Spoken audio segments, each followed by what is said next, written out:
Yeah. That might be the new intro. All right, welcome back to InfoDump. Today we are doing a collaborative episode, our first ever collaborative episode. Yeah. We're going to be talking about all holidays that land in February. So we have Groundhog Day, Valentine's Day, and we're going to talk about leap years as well. Because it's a fucking holiday. Yeah. It's a holiday. Yeah, exactly. We're making it a holiday as of today. Literally. I'm telling you, my fucking leap year shit. Oh. All right. But yeah. Yeah, so we have some information to share with y'all today. We'll be going chronologically. Yes. Hanah's got Punxatawney Phil over here. Oh yeah, my goat, my guy. Love that guy. So yeah, I'm going to talk about Punxatawney Phil, Groundhog Day, and kind of the origins of that.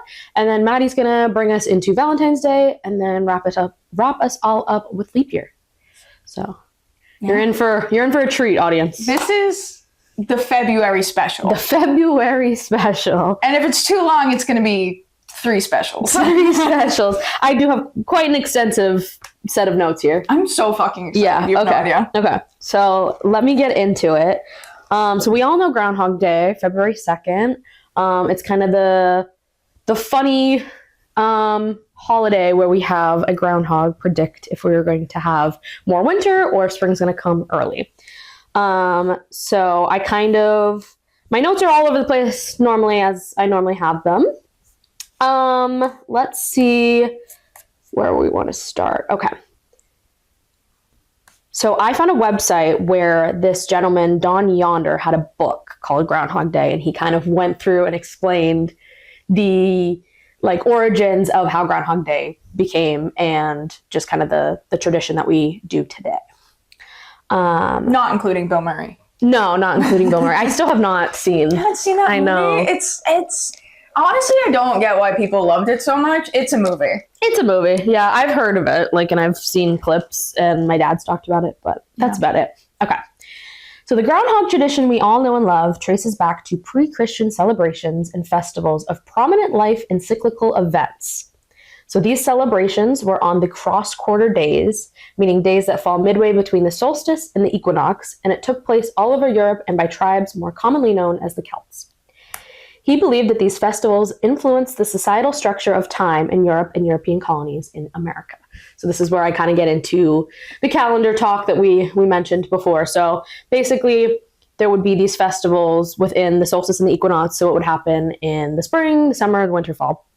And basically, they would all kind of correlate with weather patterns, cropping, and all farming kind of stuff. And so the main one that ties into Groundhog Day is called Imbolc. I think that's how you say it. Imbolc. How do you spell it? Imbolc. Imbolc. Yeah. That's, yeah. Right? Good enough. So it's a Gaelic festival marking the beginning of spring. It would happen on February 1st. It's the direct link to our whimsical yet informative tradition known as Groundhog Day. Other modern holidays like Halloween and May Day were also conceptualized during these festivals, as they had similar astronomical and geographical correlations, like I said, with the farming and moon cycles and that kind of thing. So you had the solstices, and then just in between the solstices, they were like, this is a holiday. Pretty much. It would be a celebration, of this is the new thing that's going to happen. So spring, the tradition of we're going to have spring and it's going to start getting warmer. So that's what Groundhog Day kind of came out of that. And then Halloween was another significant one. And then May Day was another significant one as well. It's Interesting. They all kind of, every time that there was some sort of they all recognize a pattern in time that they would have these celebrations. Right? Which actually goes into my calendar bit, because that's literally how they kept time. Yeah. That's literally, we're so it's getting warm out. Right. That's the beginning of the year. Exactly. No, exactly. So that's kind of how it was. And then, so May Day would have been a European festival of ancient origins marking the beginning of summer, usually celebrated on May 1st. It's the halfway between the northern hemisphere and the spring equinox and midsummer solstice. Northern hemisphere, spring equinox, and midsummer solstice. So that's how the May Day, and then I didn't really talk about Halloween because I felt like it wasn't relevant, but that's kind of going through, Halloween would then be like another big example of a time, like for fall. So Imbolc, or however you want to say that, has other names. In the Christian calendar, it's referred to as the Feast of Purification of Virgin Mary, or the Presentation of Christ in the Temple. Interesting. In the Irish Church particularly, it is celebrated as St. Bridget's Day. Bridget's Day? I never know how to pronounce these things. It's traditionally a day where people brought their candles to church to be blessed. So in English, it's known as Candlemas. The tradition predicted the weather and persisted through the holidays in many variations. And then I have some quotes here from that website that I looked at through that guy's book, and it's different quotes from like what they would have described at like the holiday as, or the tradition as. So it says, if Candlemas Day be fair and bright, winter will have another flight. If on Candlemas it be shower and rain, winter is gone and will not come again. So it's kind of like, so that's kind of the Groundhog tradition of if he sees his shadow kind of thing. Right. So it like, that was like the original. Right, which makes more sense. Yeah. So that's kind of where the iteration of it came from. Interesting. So weather prognostication then became associated in the beginning of February during ancient times, and the tradition persists on today. So Germans believed that the weather was predicted by a badger rather than a groundhog, but the tradition otherwise is almost identical. So then I kind of go into a bunch of stuff here. I have, my notes are pretty crazy. Yeah. So let's see. In the Dictionary of German folk, they believe that Candlemas is decisive for the weather of coming time, and with also for the fruitfulness of the year. So it would also predict whether like the crops were going to be like extra good that year and that kind of stuff, of like if we were going to have more rain or if the soil was going to be good. Right. That kind of stuff. The belief here, so the official like tradition of like Groundhog Day, so it was the belief if the badger encountered sunshine on Candlemas, therefore saw his shadow, he crawled back into his hole to stay for 4 more weeks, which would then mean more winter. Ah. Now I'm curious about the badger's hibernation habits. Did the badger know what he was doing? Right? Or was the badger like, it's not sunny enough out, I'll just go take another nap? I should have gone a little bit further into that. I did kind of just go straight for like our traditional Groundhog Day. I didn't necessarily go back to that, but I just wanted the origins of like how they came up with having an animal predict the weather to begin with. Why aren't badgers more common? Why aren't badgers? I feel like they should be like squirrels. Yeah. Right? I have comments on the ruining of our environment. Yeah. Come my section. All right. Let's see. So in the first mention Yotter found of Yotter, the guy who wrote the book, has found of groundhogs predicting the weather was on February 2nd in a diary entry from 1840 written by a Welsh American story keeper in Pennsylvania. So this is the quote from his diary entry. Today, the Germans saw the groundhog come out for winter quarters, and if he sees his shadow, he returns and remains there for 40 days. All right. So that was kind of just like a direct quote of someone explaining the kind of groundhog tradition. So the groundhog tradition here in Pennsylvania, in Punxatawney specifically, dates back to the Penn Dutch, or German-speaking settlers, and their superstition from their immigration in 1727 to 1775. So that's kind of when they all kind of settled around in Pennsylvania, and it's their superstition of the classic when the groundhog leaves his burrow and sees his shadow, it will retreat and we'll have 6 more weeks of winter. If he does not see his shadow, spring will come early. So that was their superstition.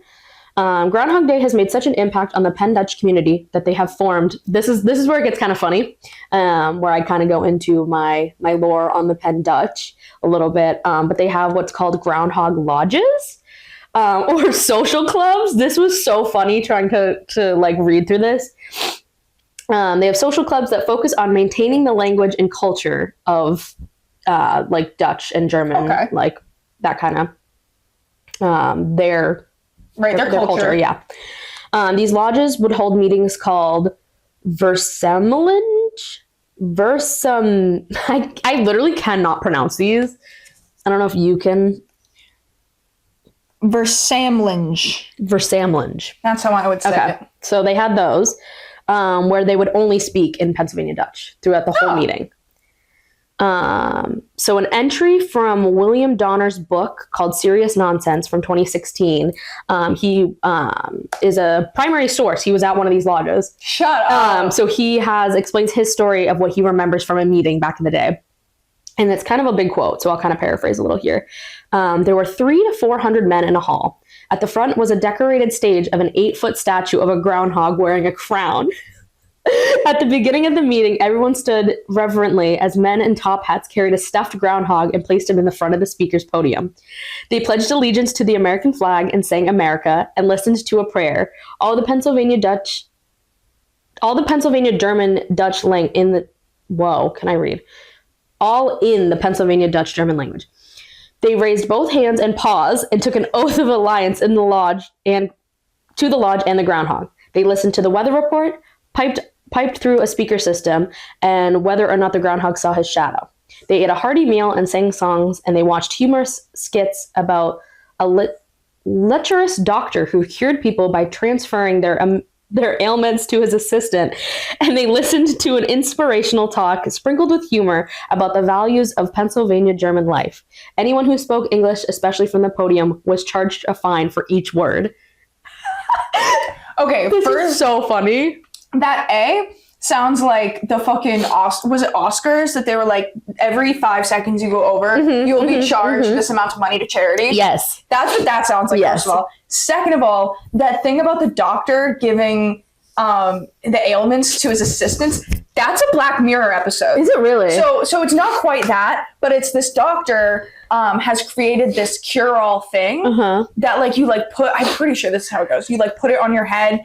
And like it cures you completely, but it just transfers your ailment to the doctor. Oh, this specific doctor who designed it, because then he could cure it. He was really in pain. Oh, he was really horny for pain. So horny for pain's my band name. Yeah.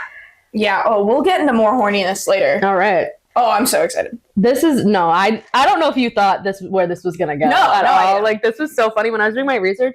It was the funniest thing ever. I was like, I'm gonna write this in here. Maddie's gonna love this. This is giving the Bohemian Club out in the Redwoods that all the Republicans go, and they're just horrible Never people. Heard of this.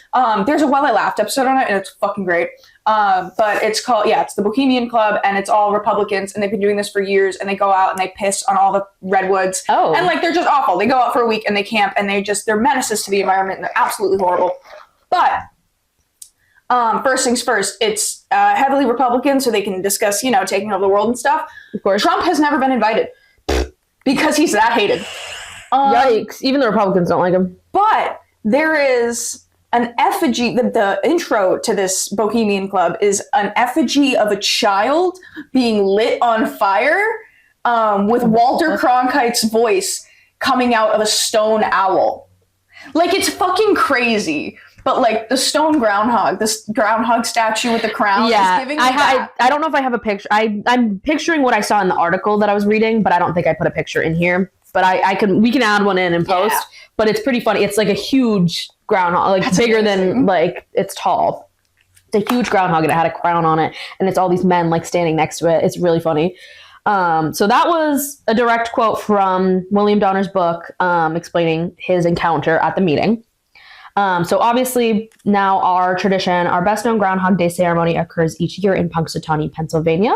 This annual festival traces its origins from 1887, where members of the Elks Lodge first went nearby Gobblers Knob to consult a groundhog about the weather. So it's called, where the groundhog lives is called Gobblers Knob. The Groundhog Lives in Gobblers Knob is my new children's book title. Oh, we should write a book about Groundhog Day. Please.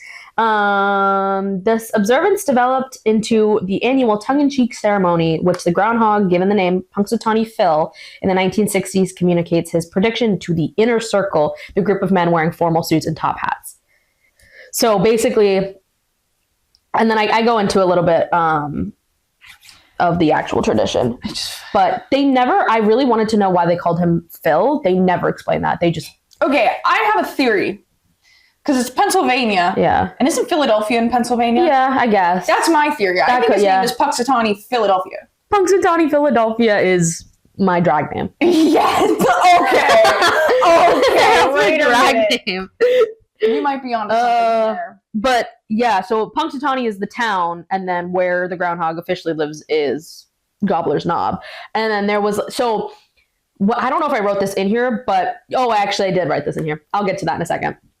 So yeah, the group of men that then take the like groundhog and they like hold him up and they're like, oh, you predicted the thing. They're called the inner circle, and they all wear like fancy suits and top hats. It's such a cult. No, it is. I wrote here, cook and eat groundhog. You can cook and eat a groundhog.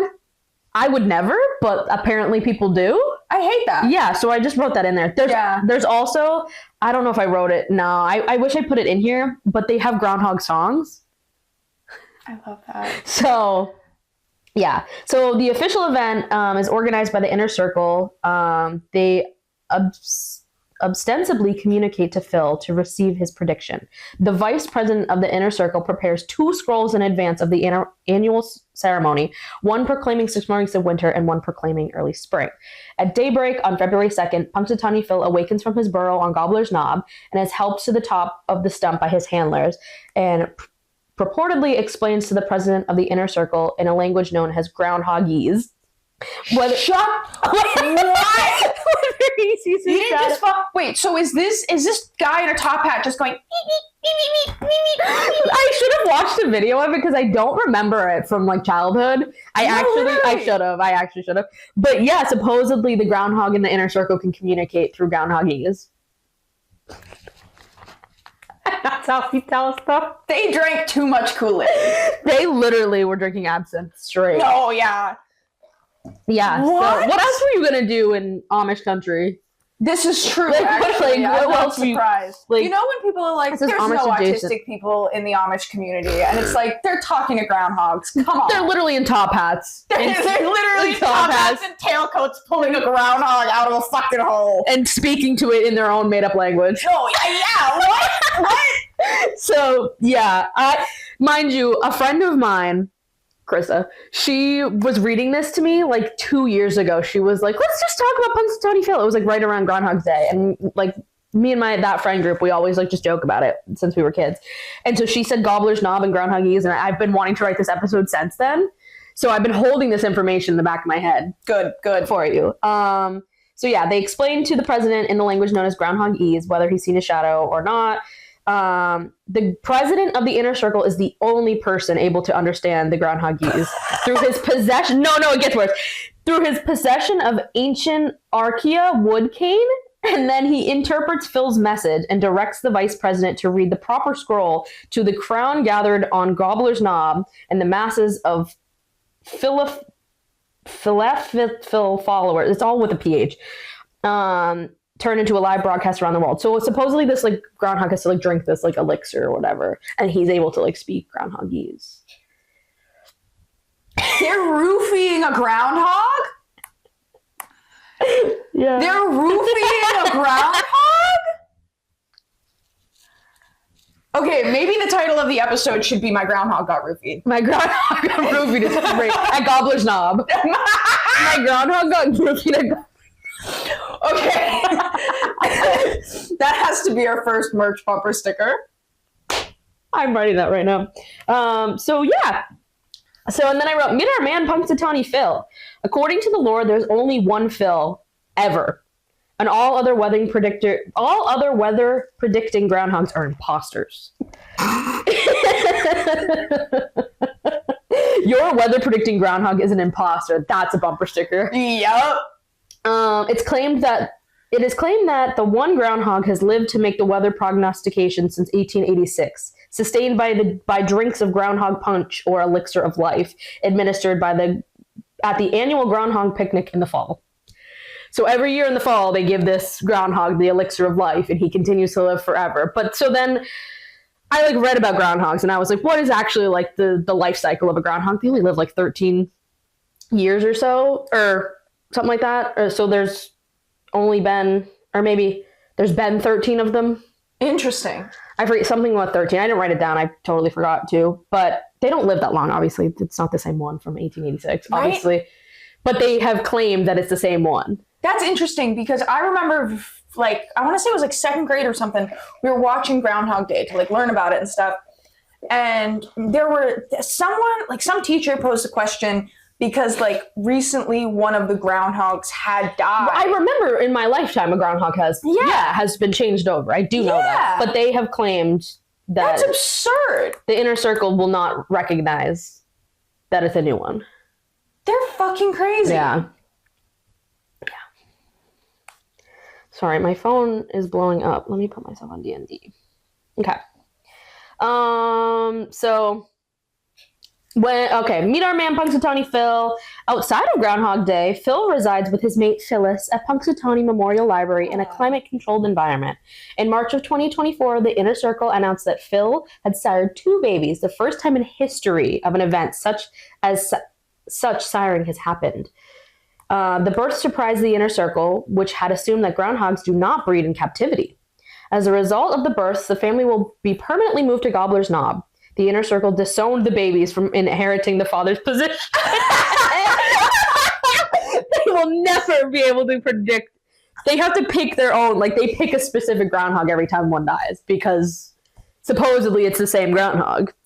Right? They just gotta pick one that looks exactly the same. Yeah, but it can't auditions. But it can't be the one that, like, it can't be the descendant. So right? I don't know That's if that crazy. means something. If like there's bad juju with that or something. But right. Every other generation of Punxatawney Phil groundhog is cursed. Yes. So, yeah. Yeah, so I guess supposedly if they disowned the babies, I guess, if any. But they also said this was the first time the Punxatawney Phil has ever, like, had babies. So I guess it's never happened before, so I guess they were like, well, it's bad juju, we can't do it now. Like, it wasn't ever a tradition to begin with, so. Yeah. So I thought that was funny. So Phil received his name in 1961, but the origins of the name are unclear. Speculation suggests that it might be after Prince Philip, Duke of Edinburgh. Shut the fuck up. Prince Philip? You named a groundhog after that motherfucker? Supposedly. Did he just die?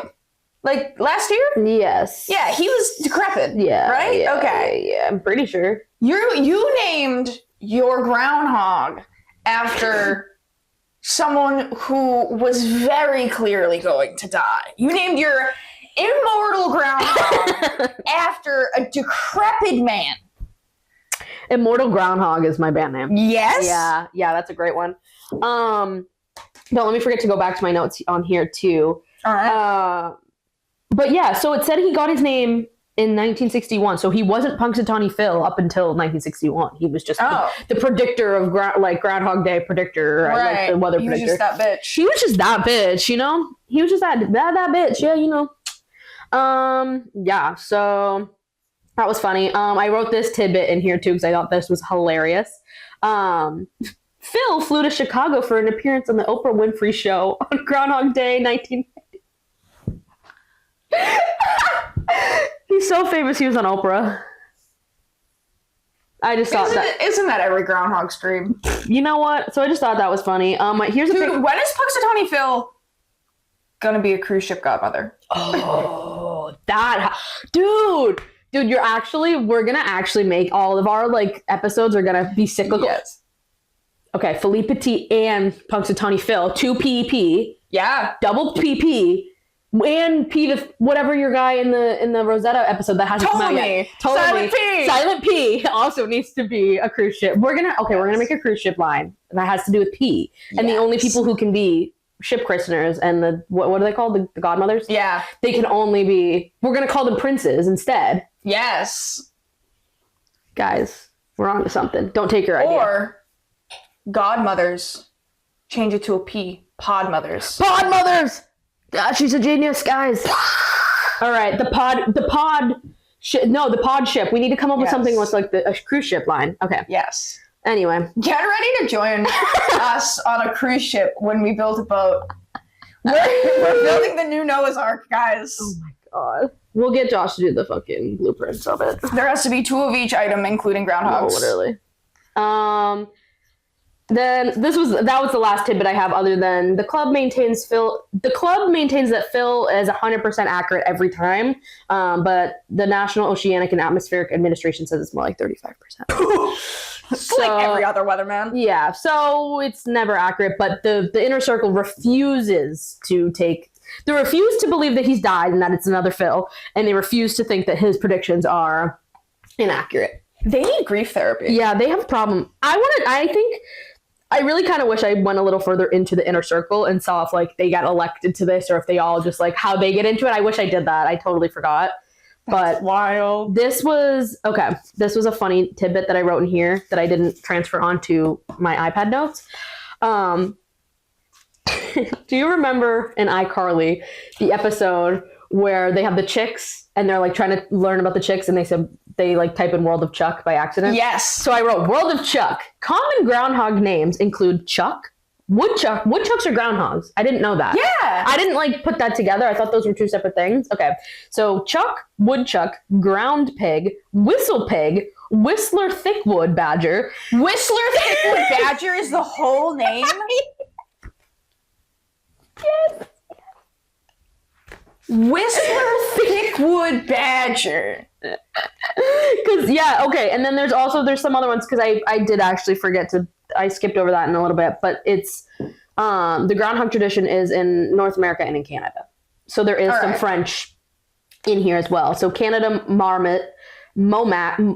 Wait, do you say marmot? Marmot, yeah. Yeah, marmot. Wait, a marmot is a groundhog? Yes, that's the thing. They're all the same. I thought that was a monkey. No. Wait. No, it's a groundhog. Or like a woodchuck. They're all like in the rodent family. It's not monkey related, no. What? Yeah. I'm sorry. You keep going. I just gotta look up a marmot. No, you're good because this is funny and I want you to hear it like while you're... Marmot. Large ground-dwelling rodent. Yeah. They're all rodents. They're all like in the rodent family. Okay. Wait. I'm an idiot. Okay.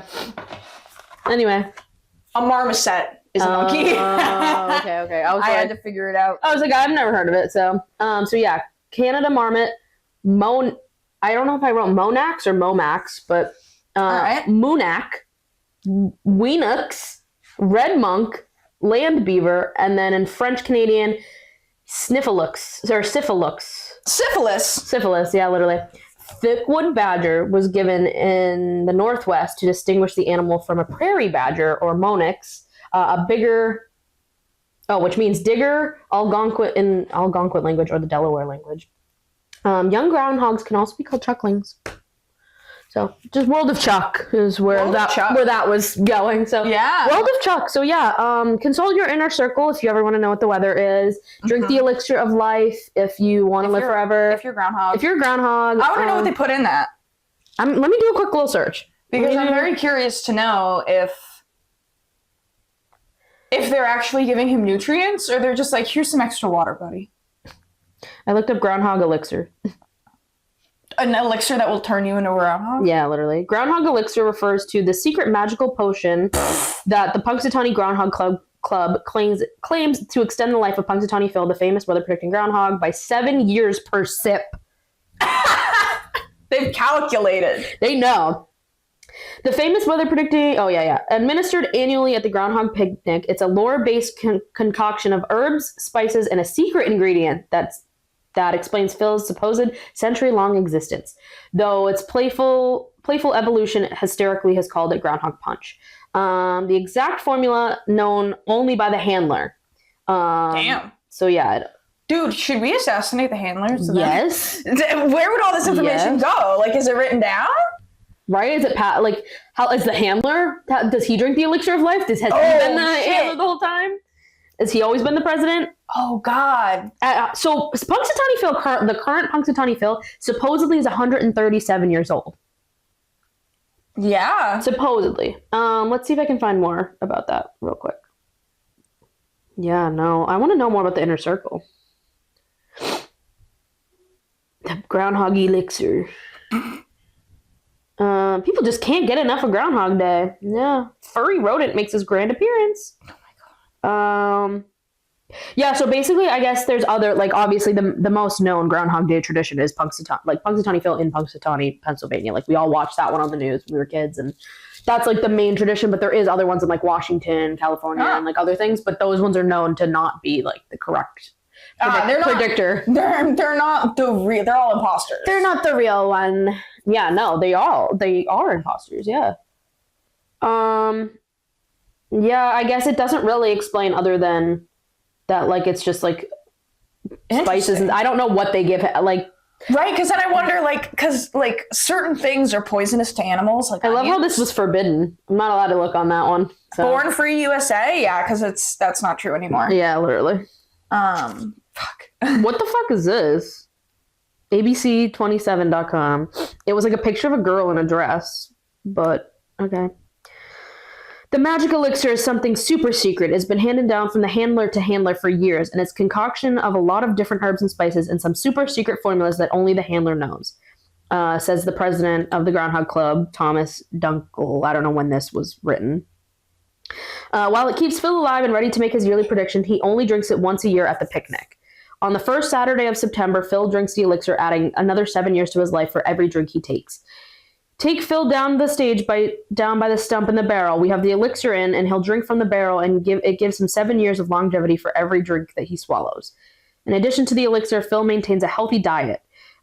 He eats fresh fruits. He eats fresh fruits, with his favorite being banana, and veggies that keep him healthy and energized. People often ask about his wife, Phyllis. Does she also get to drink the elixir? Yeah. Unfortunately not. Of course. Yeah, no, why would she? So he just has to live on for the rest of time and watch his children and wife die. Yep. Now, Phyllis, she does not get to drink these are all in quotes, by the way. Now, Phyllis, she does not get to drink the elixir. So about every 10 to 15 years, there'll be a new Phyllis because she does not get to drink. That's what the president said. So yeah, they die every like 10 to 15 years. So I think that's where I got 13. That was like the average. Right. So every 13 years they die. So there's technically been however many, whatever 137 divided by 13 is. Right. So there's been at least 10. Yeah. So. Wow. Yeah. So we'll have to check it back in September when they do the Groundhog picnic. Yeah. And check in on that. Right, because I've never even heard of that. Right, and maybe we can do a little like segment in our September episode and come back to, and I can do more research on the inner circle. Yeah, figure out how fucking weird those guys are. Yeah, because I didn't realize how freaked out they were. Because then I have to wonder if they you'll never find this out, but are they committed to the bit, or do they genuinely think that this is an elixir of life for this groundhog? Are they because when he dies, does the president and the handler have to pretend that he died and then like stuff him and then go and like do the burial or whatever if there's like a specific burial, and then they have to pretend and get a new groundhog and not tell the other men there's got to be some fourth wall breakage here where they know and they're like, well, right, for the cult purposes, he's the same groundhog, but for the real life purposes, he's not. Right. Like, they have to have broken the fourth wall with that a little bit. I feel like unless they're all born in, I want to know if unless these men are all like born into the inner circle and it's all been like a family this whole time or something, and they appoint people. You're born. It's giving like Freemasons, to be honest. No, I was thinking that. And could you imagine you're born and you start growing up and you're like, this is what I want to do with my life. And then your father comes in and he goes, son, you have to take after what I've done my whole life. You have to join the family business. You have to rip this groundhog out of the ground for a second. I want to know, because the inner circle's only been men. Can women do it? Can women be a part of it? And can we apply to be in it? I would love to be like, I want to apply to be in the inner circle. If I could be an inner circle member for the groundhog, for Punxatawney Phil, my life would be complete. I would sign up for it immediately. I get to wear a top hat, a little bow tie, and my cumber buns. Yeah. Oh yeah, give me all them buns. Cumber them up.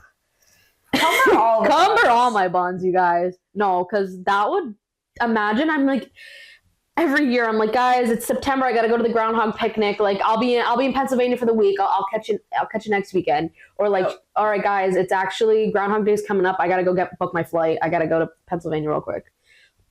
That would be so cool, because if it could be like a social club kind of thing where I just like I show up every once in a while, we have a Zoom meeting, talk about what the picnic's gonna entail, and then just right. I'll take the notes. The potato salad? Right, I'll take notes. I'll be secretary. I'll take the minutes. I'll take the minutes. I'll be the treasurer. You know, I don't need to be the handler or nothing. I can just come up with community events, come up with some live music, do some marketing for them. Yeah, so.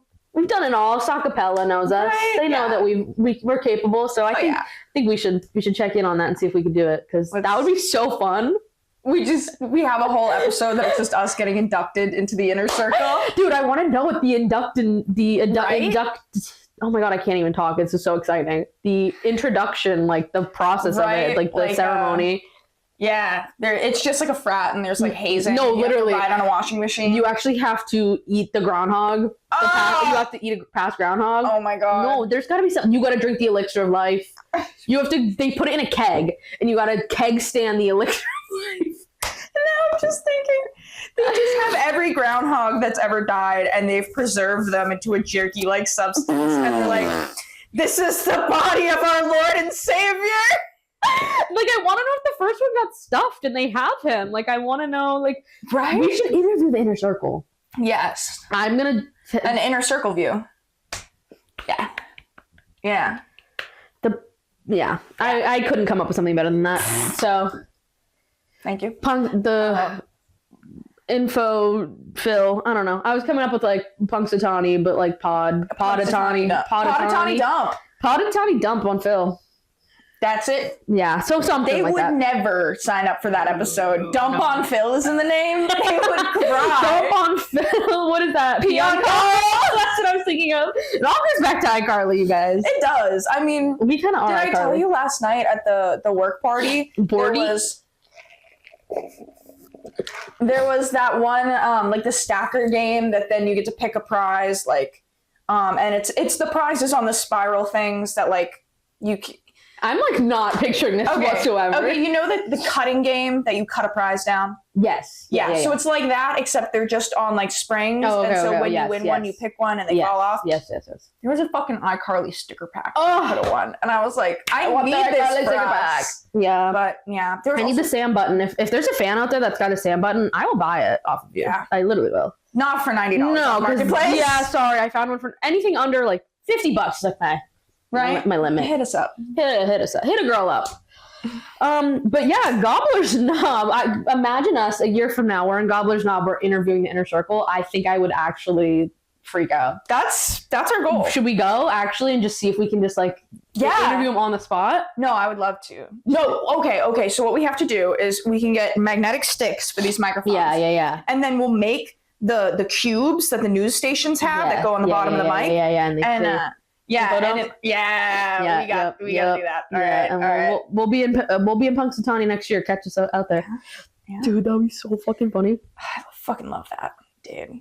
And now I have to say it because I'm thinking about eating groundhogs. And no, God, no. Absolutely not. I would hate it. But that just reminds me of when my special interest was, or my hyperfixation, better word for it, was fucking guinea pigs for like 7 years. I feel like it's still low-key. I fucking love guinea pigs. They're great. I want one. We're getting one. So we're getting a fucking farm of guinea pigs. Let's do it. That's actually a fucking Phineas and Ferb joke. That, you know, the guy who, like, Doofenshmirtz stuff always falls on him, and then the wife is like, you just thought 300 bunnies would drop out of the sky, and then all the bunnies fall, and he's like, it worked out, didn't it? There's one that he starts a guinea pig farm, and the guinea pigs just rain down. Yeah, I feel like I remember that, I want that to happen. But anywho, guinea pig is an Ecuadorian specialty. Oh, okay. They eat it. Okay. So if you look up guinea pigs and you want to see cute little pictures of cute little snoots and stuff, make sure you put in alive and not cooked. Whoopsie. Because they leave the feet on. Oh. It's fucking horrific. Oh. Like I'm picturing it in my head. The last time I looked at one, it was like I accidentally Googled it, and then all these like cooked pictures show up. Cooked, like not deep fried, literally cooked, literal cooked, like plated, and like don't listen to this if you're skeeved, but it was like there would be no head and it would just be the body and 4 feet. And it was like, what the fuck are you doing? Like, never mind the fact, like, so they eat capybaras. Yeah. That makes slightly more sense because, hold on, I'll get to capybaras in a second. Because we're going to start talking about the Pope in a little bit, and it's... Yeah, we're going all over the place this episode, you guys. So capybaras are also, they're a cavy, like guinea pigs. Yeah. Are they? Is that adjacent to the rodent family? I always thought that they were not rodents. They are technically rodents, but because they do not have tails, they are in a subsect of. They are a rodent, but a cavy. So capybaras. So separate from groundhogs. Technically, yes. So capybaras and guinea pigs are related, and guinea pigs are just so small. Like, why would you farm them for meat? That genuinely doesn't make any sense to me. Also, this whole time I've been thinking what they taste like. Like, what do they even taste like? Right? From my understanding, I'm pretty sure that they're fairly gamey. Like, they're not that good. Yeah. Like, but anyway, so capybaras, at least they're a little bigger. They have no natural predators. There's a shitload of them. Yeah. Like, yeah, okay, sure. Munch on one if you got If you really need to, yeah. Right? So, South America is home to a significant portion of our cavy population.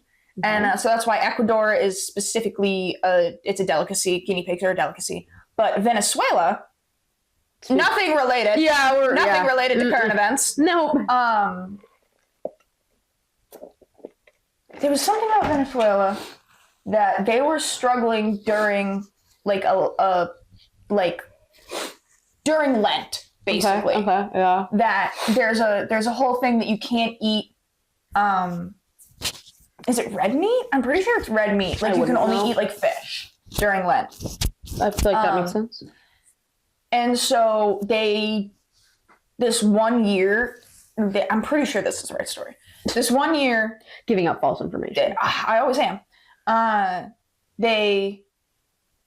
They were like running out of food, basically. They're like, okay, we don't have enough fish to feed ourselves for this whole month. So the Pope said, hold your horses. The capybara can swim. Ooh. It is a fish. By the Pope's by the Catholic Church, you guys. A capybara is a fish. Guys. Nah. So yeah, so when they talk about creationism, I'm like, you guys really fucking believe that? Because they believe capybaras are a fish. Capybaras are a fish? Mm-hmm. That's a bumper sticker. Yeah. Yeah? Yeah. Okay. I'm gonna draw some fins on a capybara. Please. Can you turn them? Can you make a capybara look like a submarine? Yes. Like blow them up and like give them a little, what is that called? The little blow torch, blow spout, blow horn, blow thing. It like, what the fuck is that called? The scouty thingy. It's the mirror. It's like 4 mirrors on top of each other, and it's so you can look out.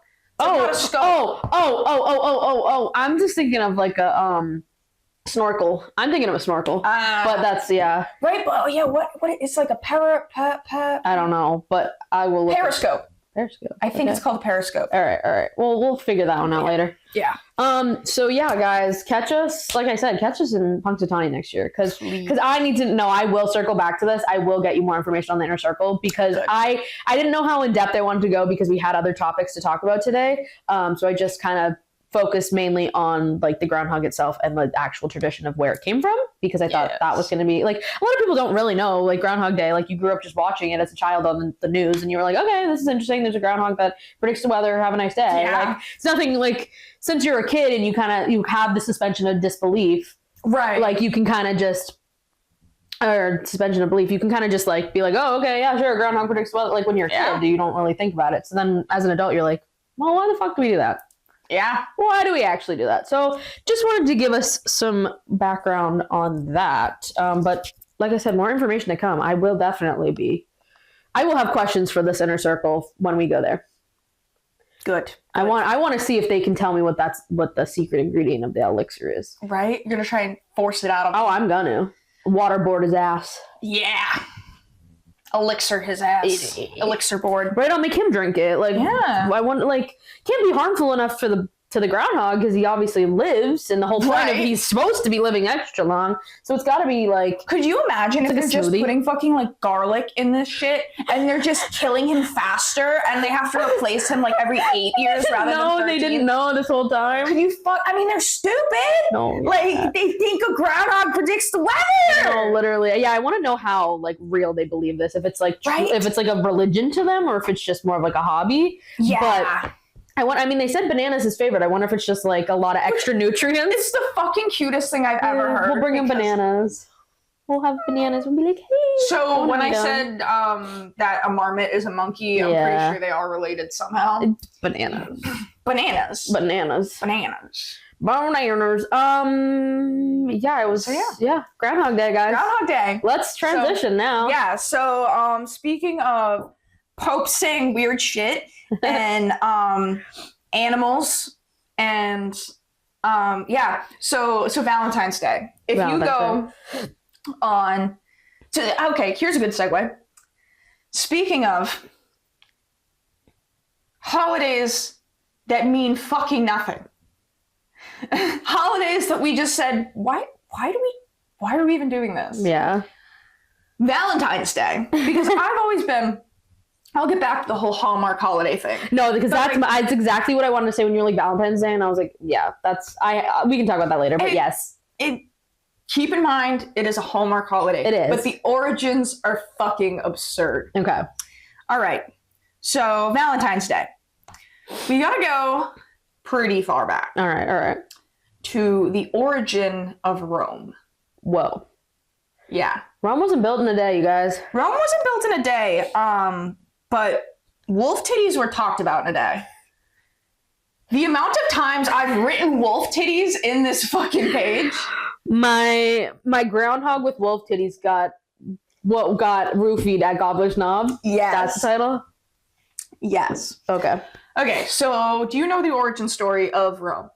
No, I mean, yeah, I learned this back. Romulus and Remus? I mean, Ring a bell? Yeah, but this is getting me back to like 7th, 8th grade. All right. So re-up. My high school is not that. I planned for this. Thank you. So I've honestly planned to describe it for the audience more than anything. But, Yeah, just a refresher course would be great for me as well. So the story of Romulus and Remus is like it's pretty in depth. It's pretty well like not well recorded, but like it's a folklore. So it has transitioned over time when it wasn't recorded physically. But most details have been recorded since recorded history. So basically, I got rid of all the names, and I got like 10 bullet points here. So the story of Romulus and Remus, Madi Notes edition. A royal lady was cursed with the inability to have a baby. Shocking. The god Mars was like, hell yeah, nice womb. Hell yeah, that's womb. The lady had twins and was ordered to drown them in the river. Oh. Because she wasn't supposed to have babies. Oh, okay. Because she was cursed. Okay. The trough they were in, why would you drown them in something? That doesn't make sense. The trough they were in floated down the river to a cave entrance, where a she-wolf and a woodpecker took care of them until a farmer found them. So, they was raised. They was raised. That's the whole bullet point right there. As adults, they took over the city of the people who wanted them drowned, and like they tried to avenge their father. Like there was something there. Okay. So wait, how did they take over? If people were like, "We want you dead." They were just like, so. Yeah, they still did? grew up with this farmer, and they were like, still did, they yeah. stormed back there. And All were right. like, fuck They you, they stormed the Kill. Capitol. Unfortunately, they kind of did. Yeah. Yeah, they killed the emperor. Yeah, literally. And Emperor's New Groove. So now they run the place, but they do be brothers. The Doobie Brothers? Yeah, I thought I wrote that for a second. I was like, and they fight over which hill to build the new city on, because they're like, well, we gotta make this place brand new. Yeah. So I like this hill, but you like that hill.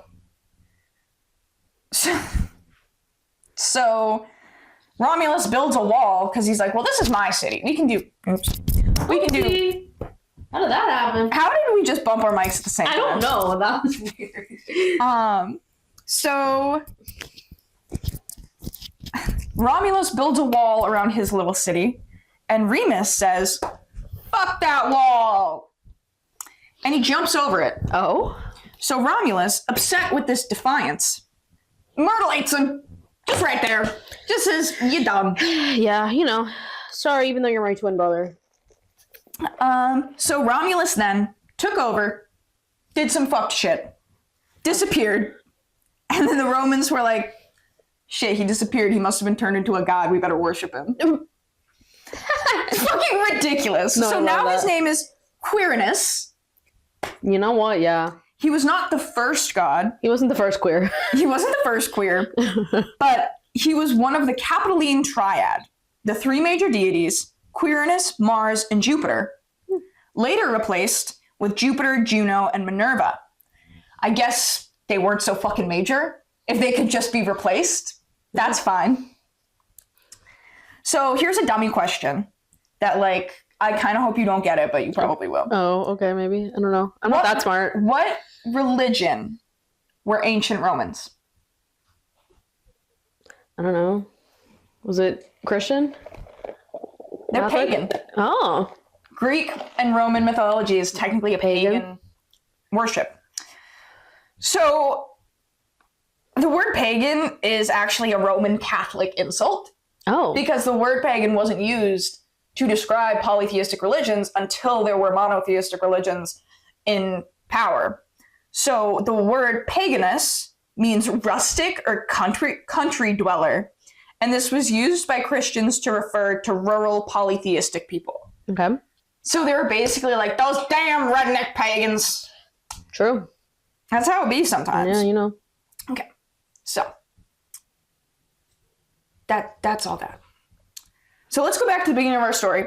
We've got our basket babies floating down the river, which is actually from the show Crapopolis. There's a basket baby episode that they're like, "Don't take the baby from the river because he'll grow up and ruin the town." Like he's a plague. Like that's funny. the whole thing. Yeah. Every basket baby is a fucking problem. So we've It's a got basket case. we've got our basket babies. They land at the end of the river to be greeted by a weird couple, even weirder than the SNL's couple that you can't believe is together. Did you see that bit? No. What's his name? He was Domingo in that one. Oh. Are we talking about the one like Sabrina Carpenter was in it? And she Not specifically that one, but it's the same guy. Yes, and he did a bit that he was like this super football, like, "Bro, it's so cool, bro." Mm. And then his girlfriend is like, "I read on the weekends." Oh. And it's so fucking funny. I was thinking when you said like weird couple, I was just thinking the odd couple. That too. Yeah. So a woodpecker, who is one of the god Mars, one of his animals. Okay. Not a groundhog? No. Mm. He brings berries and insects for the babies to eat. And the she-wolf, the she-wolf nurses the babies. Oh, yeah. Because that's how it fucking works. Yeah, wolf titties, you know. Newest TikTok trend, feeding your babies insects and wolf milk. It's the new natural diet. Dude, the fucking trad moms are gonna go crazy for this. Yeah. So you might be thinking, like me, is this a female wolf? Or is this a half human wolf? Oh no. Or is the top half human? Oh no. Are there human titties? Or wolf titties and human legs? Oh my god. Maybe it's split right down the middle. One tit on one side. Nah, she was just a regular wolf, but I wanted to put those images in your head. Nah, she was just a regular wolf. So there's a statue called the Capitoline Wolf. Okay. That's the wolf. Her name is Lupa. Lupa. Huge fucking titties. Like, it's a wolf statue, and I will put a picture up because it's wild. It's a wolf statue that, like, 6-inch titties hanging from her middle. And then underneath are 2 baby statues reaching up, trying to grab the titties. Are you fucking kidding me? Grabbing right the now? nipple. They're craving the nip. So, in the Roman language, brothels were called wolf dens. Okay. The term lupanar, and the word for prostitute was lupa. Oh. So apparently it was taken from a predatory nature. Apparently prostitutes were predatory, whatever. Okay. Predatory nature of wolves, so they were like, prostitutes are wolves. Gotcha. This gives question to the idea that maybe it wasn't a fucking wolf, but a lady. That would make more sense. Yeah, I would hope. However, this isn't a widely accepted thing by scholars. The scholars are like, no, it was a fucking wolf. Okay, you guys are freaks. They're fucking freaks. They're part of the inner circle. They say a wolf was more likely because the animal was tied to the god Mars, and it was a prominent figure in Roman culture. And because Mars was the father of the twins, it makes sense that a she-wolf would come to the rescue. So, I had to ask questions. Valid. The question, why were the Romans so fucking horny for wolves? Because every single story, there's a fucking wolf in it. Scholars ask the question, and we don't have much of an answer as to why wolves popped up in Roman stories all the time. Some say it's because folklore changes and adapts as it's told. So the significance of it being a wolf could be minuscule, could mean fucking nothing. But Mars's main animal was a wolf, so it could have been drawn from that. But my theory, this was a time before major environmental changes and distress, and wolves were fucking everywhere in Italy. Yeah, I'll tell a story about a wolf. I saw 3 today. The wolf who cried, the boy who cried wolf. The wolf who cried boy. The wolf who cried boy. So yeah, my theory is just that because there weren't people murdering wolves, you know, for their furs and things aggressively, like systematically, there were a few more wolves. So they probably saw them a lot. Yeah. So the Romans were so horny for wolves that they had what I would call horny wolf fest. What they would call Lupercalia. Okay. It's horny wolf fest, guys. This is the origins of furries?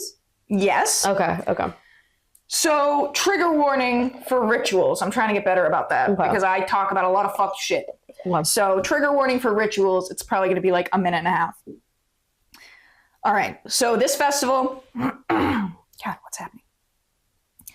This festival would fall on the 13th through the 15th of February. If you want to know more about that, literally just Google Origins of Valentine's Day and watch the first 3 videos that pop up because they're the same thing. I already forgot this was about Valentine's Day because I was so like thinking about the wolves, to be honest with you. So anything that's like, oh, what are the origins of Valentine's Day? You look it up and they're like, well, it's Lupercalia, the pagan holiday. And they'll talk about priests smacking ladies with goat skin. And so they sacrifice 2 goats and a dog because I'll get into, So their priests are taking the skin from the sacrificed goats and whipping ladies with them. And the ladies fucking love it because apparently it'll make them more fertile. So this is a fertility festival. Okay.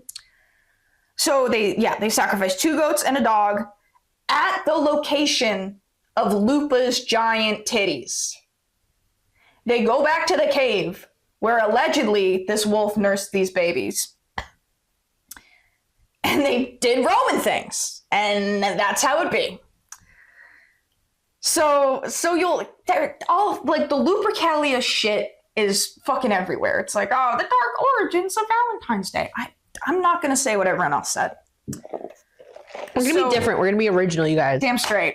So the one thing I didn't hear in my video escapades was that it was actually a purification ritual for the city, which you mentioned the word purification at one point, and I was like, oh shit. February, this is new information I've pieced together. February is a month of purification. Yeah. And so the purification instruments that they used on the entire city during Lupercalia was called Februa, which was the basis for the name of the month February. Okay. So that's why there's a fucking R in February. Because it's Februa. I gotcha. How did no one fucking tell me this? Because why would they actually give you the information? Like, you're right. Information. Like, yeah. And the entrance to the cave where Romulus and Remus suckled the she-wolf, that's how most sites say it. That is how they originally told it. The babies suckled the she-wolf. So yeah. So many bumper stickers are coming out of this. It really is. But it was found in 2007. It was a lost relic. And they just had, they didn't know the location. Till 2007? 2007. Okay.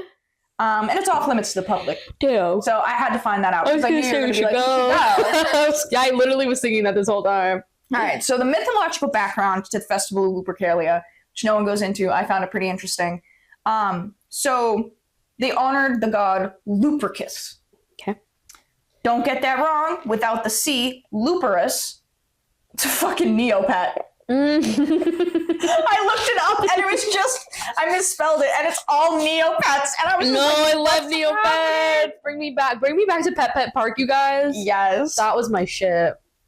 So Lupercus, not Luperus. Lupercus is, you guessed it, a wolf god. So the god Faunus is the Roman god that is equivalent to the Greek god Pan. Do you know Pan? No. He's the little goat satyr god. Yes. So he is the god of like the woods and nature and all that kind of stuff. So Faunus is Pan. And Faunus is also Lupercus. But Lupercus is not Pan. A square is a rectangle, but a rectangle is not a square. Yeah, so basically Faunus is Pan. That's their equivalents. Okay. But Lupercus is Faunus is an alter ego for Faunus. So this little goat guy who protects fucking squirrels and shit wolfs out for 3 days a year. Hey. And they're like, hell yeah, let's fuck to that guy. Yeah. Let's do it. You know what? So, Lupercus protected farmers, packs of animals, and harvesting, and he'd specifically protect farmers' flocks from packs of wolves. He was a wolf, though, so I don't get it. Because he knew how they acted. He knew what was up. But this, I think, also, the fact that they needed a specific god to protect against wolves, I think my theory is pretty spot on. There were just wolves everywhere. Yeah. They were just like, well, these things are obviously a god because they're fucking everywhere. Mm-hmm. They're fucking everywhere? Yeah. I mean, that's what gods do. Yeah. So how does this relate to Valentine's Day? Well, just like Christmas and Halloween and Easter, it's a pagan holiday. Yeah, and Groundhog Day. Just kidding. It's a pagan holiday in disguise. Yeah, literally. Those damn Christians are at it again. Which I'm sorry, I'm shitting on Christianity so much recently, but they're asking for it. They're giving me the content. Yeah, sometimes it's a little crazy. So, in 496, a pope designated February 14th the feast of Saint Valentine, honoring a martyr who defied Emperor Claudius II and was publicly executed in order. This holiday was established in order to overshadow Lupercalia and convert Romans to Christianity. But people want to fuck, and apparently only in February. Normans actually celebrated a similar fertility fest called Galentine's Day. So you had Valentines and Galentines. So instead, St. Valentine's Day was actually overshadowed by Lupercalia, and Valentine's Day was easier to say.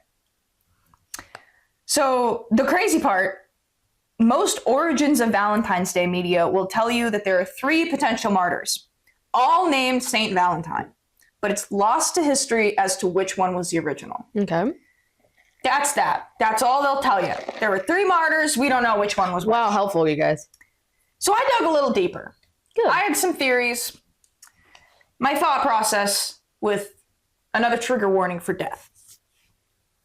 So, St. Valentine's Day was established in 496 AD. So, which of these 3 died most recently to that? That would probably be which one was being honored, because that was the one that they probably knew. So, hold on. Take a sip. Gotta swing it up real quick. All right.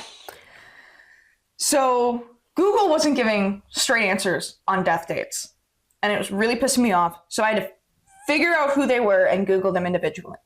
So you have Saint Valentine of Rome, Saint Valentine of Tenerife, and Saint Valentine of Africa. Okay. So, on my little computer. The first one was 270 AD. So, Okay. like, almost 300 years before. Or 200. Yeah.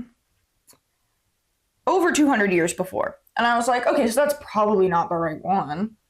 The second one was martyred in 270 AD. The third one was martyred in 270 AD. You guys. Someone's missing the death records in this one. No, they have the death records. Okay. All 3 Valentines were murdered, were executed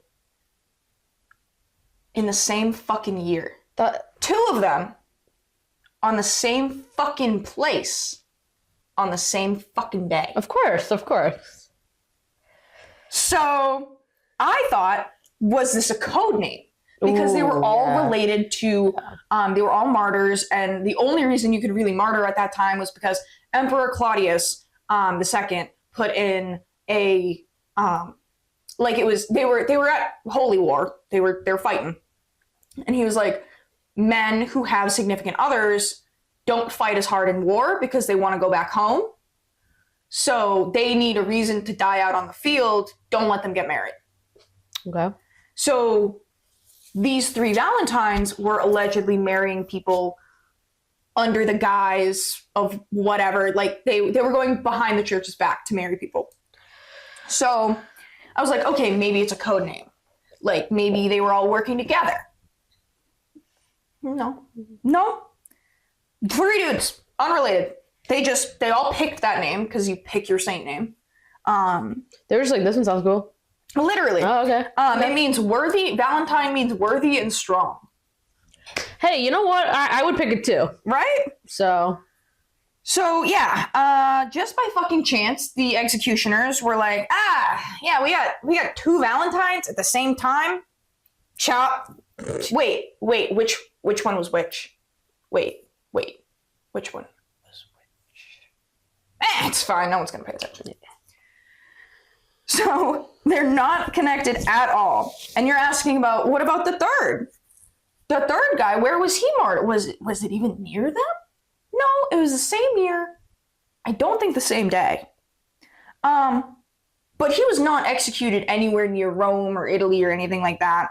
He was actually in Roman Africa. He was in fucking Africa. And they're like, this could be the guy. Oh my God. That could be the guy. And it's like, what do you know? Yeah. So most people think, scholars are like, we think it's St. Valentine's of Rome, because that's most likely who it is. He was most likely the one uniting people to get married. Gotcha. Like, he was most likely like the big honcho. Yeah.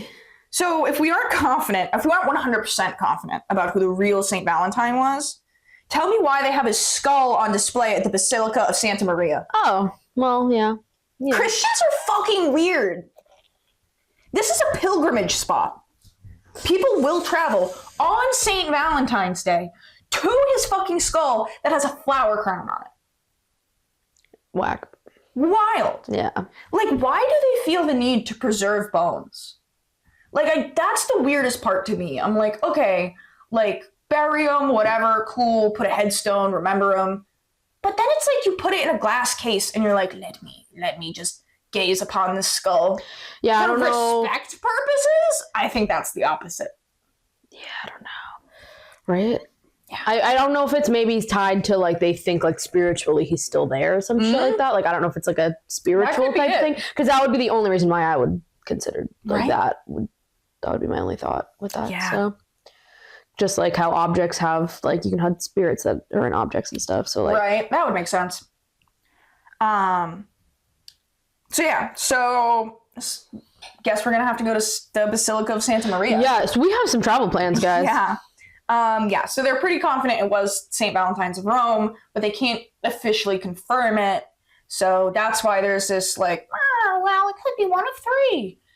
It was most likely the Rome one. Yeah. But it was literally that they were just like, well, shit, there are two of them. Which one was it?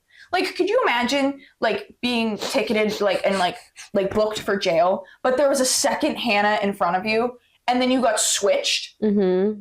And then they were like, well, your actual crime was, like, fuck you, stupid, like, signing a fake check or something. And then, like, the other one's, person like, was, murder. like, yeah, like, first-degree murder, like, triple homicide. This has happened before too. It's like there was some story about some guy that had the exact same name as somebody else, and it literally happened. That's wild. Like, it's crazy. Like, they don't do enough due process. Yeah. So, long story short, the Romans were horny for wolves, and the Pope didn't like that. So he created a new holiday. People were still horny, but they said, we can leave out the wolves if it makes you more comfortable. No furries involved. So, yeah. So they were still horny. They still fucked. And we turned it into a cash grab. Yeah, yep, literally. So that's the origins of Valentine's. Horny for wolves. She heard that. Oh, are you horny for wolves? All right. So most people, including myself, refer to Valentine's Day as a Hallmark holiday. Yeah. This means it's driven by corporate and commercial gain. There's nothing we're really celebrating with Valentine's Day other than Russell Stover chocolate assortments. Literally for the greeting card. I just read that bullet point. Valentine's Day was originally meant to honor Saint Valentine. Obviously, this didn't work. But it was actually supposed to be a martyr honoring holiday rather than honoring Saint Valentine in particular. Gotcha. So it was supposed to be like anyone who died for their faith would be honored with this giant feast on February 14th every year. Okay. I like that better. Right? So... because of other influences, the idea of a festival based around love and fertility remained at the forefront, and other influences include, obviously, Lupercalia. Geoffrey Chaucer, known for the Canterbury Tales, claimed bird mating season began on February 14th. They were like, the birds are fucking, so it's the most romantic time of the year. Everybody be fucking. And this is a bit from While I Laughed. The Industrial Revolution and its consequences. Mass-produced cards swept the nation, and gift-giving started the beginning of Cadbury's reign. I think that's in 1861. Damn. Was the first Cadbury. Wasn't that the same year Groundhog? That was the same year Groundhog Day started in Pennsylvania. That was 1861. Yeah. So 100 years go by. It's now the early 2000s. And we're starting to realize it's a damn Hallmark holiday. But we gotta keep the love going. We gotta find something to spark up February again. Mm-hmm. So what happens in February? The Super Bowl! Yay, guys! Yay, sports! The biggest year for commercials, the biggest event for commercials ever. Literally. God. So have you heard of a Super Bowl, baby? Yeah. So this is a phenomenon that when a team wins a Super Bowl, their hometown gets all excited, so everyone gets busy. So in early November, there'll be a boom of babies born in that specific hometown. You can always tell when someone's a Super Bowl baby because if their parents like football and they were born early November. Yeah, guys. Yeah. You sick freaks. Yeah. So football season is weird. I had to look into this, why the Super Bowl was in February. So the Super Bowl originally ended in January based off the amount of weeks in the football season. But in 2001, the football season got shifted. A week of games was postponed, and the Super Bowl landed in February. Wonder where the week was postponed from. Why did it get postponed, though? That never happens. Bitches love football. 9/11. You said 2001. I was like, I knew that was going to happen. So because of the Super Bowl, we're still okay. February. So it's like the 9/11 conspiracy of how My Chemical Romance gets all the way down to 50 Shades. It also has to do with the Super Bowl now too. Yup. This whole 9/11 has really. That's how the Ellen Show got canceled. Oh my God! Shut the fuck up. That's how we got 50 Shades. Then ended up was something else. Then it was something else. 50 Shades was Twilight fiction. We got Twilight something. was inspired by My Chemical Romance. Yes, but then we also have after 50 Shades. We had I think that one that was like the Harry Styles one. Dunkirk or what? No. What the fuck am I talking about? There was some like Harry Styles based fanfic, but I think it was called After or something like that. I think I don't remember the name of it though. Because my thing was in which one is it? I think it's the It's a Wonderful Life parody. That too. That is Muppets. It's like Kermit's Wonderful Life or something. It was released in 99 or mid 90s. Kermit went forward in time to like 2003 or something. And because they filmed it in the 90s, the Twin Towers were still standing. Yeah. So people said if Kermit were to die, because that's the theory that... It's pretty crazy. I'll go into it in a second. So if Kermit were to die, if he died in the 90s, 9/11 wouldn't have happened. So Kermit caused 9/11. Somehow. 9/11. Let's see if that's on here. Yeah, so 9/11, Gerard Way witnesses it. Gerard quits working for Cartoon Network, starts My Chemical Romance. Then that is like, dude, it just keeps going. And then Barbenheimer is in on this. Barbenheimer. That gets on here. I can't even see it because it's so freaking mini. But the Ellen DeGeneres show gets canceled. Like, there's so many segues from this. Yeah, like... Yeah, just there's too many segues, but there was another new thing that just came up. But now I'm gonna add the Super Bowl to that too. Yes, that's crazy. So, in conclusion, on Valentine's Day, it began with pagan festivals. Christianity attempted to erase it, and then it became a day of love for capitalism. Yay, capitalism! Yay, we love capitalism! Yay, it's my favorite thing ever. Mm-hmm. Now we've got leap year, which is only about a page long. All right, hell yeah. All right. We'll wrap it up real quick with some leapfrogging. The leap year is good, dude. Right. I feel in tune with the calendar. All right. So, sorry guys, I'm a Christian at heart, I guess. I'm going to keep talking about these bitches. So, in ancient civilizations, there seems to be two main calendars. Solar and lunar. Greeks discovered that the solar calendar is 365 days, while the lunar is 354 days. Because lunar calendar is 28 days in a month, so you obviously lose a couple days. So that was in I don't have time for that. So it's 5th century BCE. And it was discovered that they used this kind of math.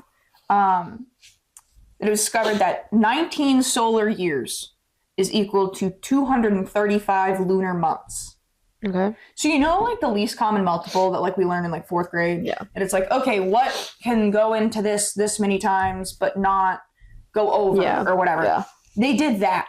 And so basically in 5th century BCE, the written calendar was a 19-year-long calendar with 235 months. Okay. Yeah. So, yeah. Mm-hmm. So, when you take the lunar calendar and the solar calendar and mix them together, they're called a lunisolar calendar. So, this 19-year calendar recognized that they weren't going to kind of go into each other evenly. And so every second or third year, they would add this thing called a leap month that they called something else. But it was essentially a leap month that for a while, it was just like, they were just like, oh man, it's December, but it's warm out and that's not supposed to be right. So we're going to have to add another month to even this out. Literally, that's what just they do. Guesswork. Yeah, they just maybe 10 days? Give or take. Yeah. So... That's so funny. In the 2nd century BCE, so 300 years later, it was discovered that a tropical year, vernal equinox to vernal equinox, is 365 days. Rome used a lunar calendar for a significant amount of time, but realized that due to the difference in lunar and solar year lengths, the seasons would be out of alignment, within a year. Mm. So yeah, they introduced random short-term months to even out the time discrepancy. Hey, you know what? Yeah. So Have you ever heard the joke that it's like, man, fuck this guy Julius Caesar because he added 2 months. Someone should just fucking stab him. Nope. We gotta stab this guy. Yeah. So I literally wrote, here comes Julius Caesar. Someone should stab him already. He said, add more months. And 46 BCE lasted 445 days. Oh my god, you guys. They added almost 100 days. Yeah, okay. So after consulting with the best scientists at the time, the people who thought the moon was made of cheese, because that was, they discovered that the solar year was actually 365.25 days. Okay. So at that time, they functioned on a 10-month calendar. This is where October was the 8th month. Yeah. Makes fucking sense. Right. There's so many, yeah. So Julius Caesar said, well, add 2 months. Add 2 months and name them after me and my nephew. Yeah. July and August, Julius and Augustus. Orange Julius and Augustus Gloop. Augustus Gloop. So they thought this fixed everything. Because they also, at this point, they were like, you know what? It's 0.25. So every 4 years, we got to add a day. Leap year. So they said, okay, we'll just add 1 day every 4 years. That should keep it in sync, right? Yeah. So each year, the calendar drifted 11 minutes. 11 minutes? 11 minutes. So like How? 1 year goes by, you don't notice it. Yeah. 2 years goes by, you don't notice it. 1,000, they noticed. So basically, they discovered, okay, the year is 365 days, 0.25 days. So a quarter of a day. It's not. Oh. It's 365.24667 days. 6, 7? Yeah. I hate you so much because I didn't even think about that. I was just like, oh, it's a third. It's a repeating decimal.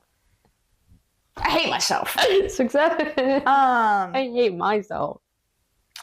So the calendar drifted 11 minutes each year, and they were like, Yeah, what are you going to do about it? and they didn't notice. Julius Caesar didn't notice. Yeah. Not because he was stupid, but because it's minuscule. He was stupid, though. So basically, it took a much longer time for the calendar to be completely off, and the calendar was changed to a Julian calendar in 46 BCE. Mm-hmm. In 1582, Oh my god. Easter had fallen. Oh wait, okay. In 1582, they noticed. Pope Gregory the 13th said, Easter is supposed to be on the spring equinox, and it ain't. Yeah, guys. It's wrong. Oopsie. So in 1582, Easter had fallen on April 25th, which is a bitch to figure out because the calendar obviously changed, and so they count backwards using our current calendar. So when you look up the date of Easter in 1582, it'll tell you like April 11th or something. But it wasn't, because that's what it would have been if they were following this calendar, our current calendar. So I had to look up what was the Julian calendar date of 1582. Yeah. It's too much, man. Okay. So Easter had fallen on the 25th, over a month after the equinox. To write the calendar, Gregory decided the Gregorian calendar, named after him, needs to take out 3 leap years every 400 years. Okay. October 4th, 1582 was the last day of the Julian calendar, which makes even less sense why they're like, oh, well, the Gregorian calendar date for Easter in 1582. It's like they were still using the Julian calendar. Yeah. That's why it didn't get changed till October 4th. So October 4th, 1582 was the last day of the Julian calendar, and the next day was October 15th. Yeah. That's like that meme that people like look back on the iPhone calendar and you can see that they're like, what happened? Yep. Yeah. So we're explaining that for you guys right now. Yeah. So October 15th, 1582, they skipped 10 days to begin to right the wrongs of Easter. Right the wrongs of Easter. So do you know how Easter, the day of Easter, is picked? I was literally thinking about this whole time. I know it has to do with the moons and something like that, but I don't know like the exact how. So dumb. I don't know how exactly it is, but no, it has to do with the moon. It's so dumb. The date of Easter, it must be the first Sunday after the first full moon. Yeah. After the spring equinox. Yeah. So you have to hit the spring equinox. Yep. And then you have to hit the next full moon. Yep. And then you have to hit the next Sunday. Yeah, because Easter's I was gonna say Easter's always like a different. Yeah, it's day. always shifting. Yeah. Because I actually was just talking about Easter the other day with somebody. I think it's early this year. Let's take a gander. It is the 5th April. Yeah. It's early. It's early. Wait, it's 2026. Yep. Is this a leap year? No, 28. 2028 will be. Oh no, you're right. Oh my god. 2024 was the last leap year. You're right. Because I mentioned that we were doing this episode and I looked it up. I was talking about it with somebody. Yeah, and I could have absolutely figured that out. Because I have a whole thing right here. She's got the math equations. So this is the algorithm that was used to determine whether it was a leap year or not. Okay. You're gonna hate this. I already do. If the year is not divisible by 4, then it is a common year. Okay. Else if that's true, the year is not divisible by 100, then it is a leap year. Else if the year is not divisible by 400, then it is a common year. Else it is a leap year. I'm already lost. Yep. So 2000, was it a leap year or not? I mean, I could do the math and go back every 4 years and do that in my brain from 2024 knowing, but I don't think so. No. Was it? I don't know. It was. Okay. So 2000 was a leap year not because it was divisible by 4, but because it was divisible by 400. True. Okay. So when they say that they take out 3 leap years every 400 years, 1900, 1800, and 1700 were not leap years. 1600, because it's divisible by 400, was a leap year. Okay. So they're removing the 3 days over 400 years that will then equate to those 11 minutes that we're going over. Where does this, you never cleared that up, or maybe I missed it, but what was the 11 minutes about? How did that So they thought it was 0.25. Right. Just a quarter of a day. So that'd be 6 hours. Based on, like, the sun? Yeah, just based on how everything rotates. Okay.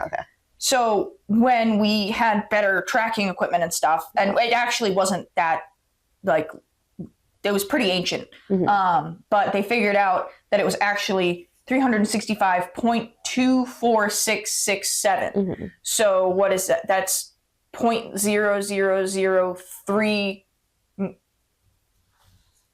Is that minutes or seconds? That is not or like not measured in seconds. It would be 0.0003 of a day is missing. Oh, okay. I didn't. Okay. So it is like the. I got what you're saying. So I get what you're saying now. Yeah, every year misses. We have less. Yeah. Than that. Got you. Yeah. I'm understanding now. Yeah. It was just a lot of numbers. No, valid. It took me a fucking while to figure this out. It's a lot of numbers and math. But okay, so I'm understanding. So then it won't be till 2400 that we don't have. Right. 2100 will not be a leap year. 2200 will not be a leap year. 2300 will not be a leap year. And about 2400 will be a leap year. 2400 is crazy to think about. Yeah. 2026 was crazy to think about. Right? Like, I just remember, like, if someone says 10 years ago, I'm like, yeah, 1990. Literally. But also, I think it's a little crazy that it's like, okay, so they had a fair amount of calendars back, like, BCE. And then, so in 46 BCE, they were like, hey, this is a pretty good Julian calendar. Like, this kind of works. Let's just do that. Took 1,500 years to change that calendar. And it's only been 500 Yeah. since that calendar was changed. Yeah. So it's like we are only like if there was something wrong with this calendar, we would have no idea. Yeah, we're only 500 into it. Yeah. Yeah, like yeah. So when our great grandkids, right, they're gonna be like, wait a minute, Easter is in July now. Easter's in July now. Why is it so fucked up? No, yeah. Well, hey, not gonna be our problem. No, literally. That's what the boomers say. I'll do it too. Yeah, you know what? So what do you think the latest country to adapt the Gregorian calendar was? No, I don't know. What year do you think they adopted the Gregorian calendar? I don't even know, man. There's too many numbers going on in my head right now. The latest country to adapt to the Gregorian calendar was Saudi Arabia. Okay. They were originally a lunar Islamic calendar. The Islamic calendar is lunar. Okay. They officially transferred over to Gregorian calendars I was gonna say recently. 2016. Yeah. Yeah, I feel like I knew. Actually, I did know that. There was some, yeah, I heard something like recently. 2016? 10 years ago. That was only 10 years ago. I hate that. Yeah, that was only 10 years ago. But that was also 10 years ago? Yes, like... I was in sophomore year of high school. Yeah, we were. It's almost our 10-year reunion. Dude, like literally 3 more years. We had our 5. Yeah. We had our 5. I didn't go to it, but we had our 5. That's a shame. It was at a bowling alley, and it wasn't like official. That's so funny because ours was at a bowling alley, and it was also not official. Yeah, I drove 2 hours for it. Yeah, no, there was like the president was like, guys, like if you want to meet, we can. And I was like trashed, and I was like, maybe we should because it was down the street. Oh my God. And then everyone was like, no, let's not go. So valid. Yeah. So why was the date added to February? I never thought about this. I was just like, yeah, sure, February is the shortest month. Add it to February. But a lot of people ask the question, why didn't we make it December 32nd?